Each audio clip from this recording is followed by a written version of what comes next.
അൽഹംദുലില്ലാ. അസ്സലാമു അലൈക്കും വറഹ്മത്തുള്ളാഹി. ഇപ്പൊ നമ്മൾ വന്നിട്ടുള്ളത് കഴിഞ്ഞ ദിവസം ഭീമമായ പൈസ എന്റെ അടുത്ത് കാണാതായി.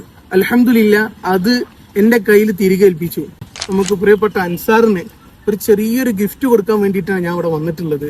ഈ പ്രദേശത്ത്, ഈ ന്യൂക്കറ്റിന്റെ ഈ പ്രദേശത്ത് നിന്നാണ് കാണാതായിട്ടുള്ളത്. അത് അൻസാർ കൃത്യമായ ഇടപെടലിലൂടെ ആളുകൾ മുഖേന ഈ പാവപ്പെട്ടവരിലേക്ക് എത്തിച്ചു വന്നു. അതിനുള്ള ചെറിയൊരു ഗിഫ്റ്റാണ്. അള്ളാഹു സുബ്ഹാനഹു വതആല അൻസാറിന്റെ എല്ലാ പ്രവൃത്തിയിലും അള്ളാഹു ഖൈറും ബർക്കത്തും നൽകി അനുഗ്രഹിക്കട്ടെ ഇൻഷാ അല്ലാഹ്. ഇതുപോലുള്ള 1000 അൻസാറുമാർ ഉണ്ടാവട്ടെ എന്ന് ആത്മാർത്ഥമായിട്ട് പ്രാർത്ഥിക്കുകയാണ്.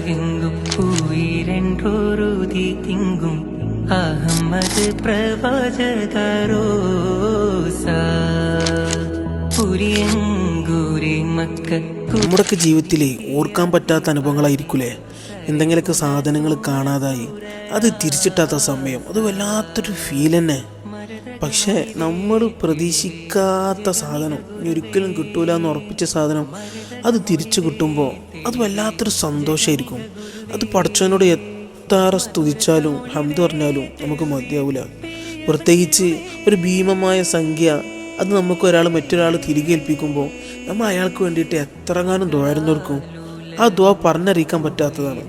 പിന്നെ നമ്മൾ പുറത്ത് നോക്കി വിലയിരുത്തുന്ന ആൾക്കാർ ഹൃദയശുദ്ധി കൊണ്ട്, കളങ്കമില്ലാത്ത ശുദ്ധി കൊണ്ട് പടച്ചോൻ്റെ ഇടയിൽ ഓൽക്കുമല്ലാത്ത സ്ഥാനമായിരിക്കും കേട്ടോ.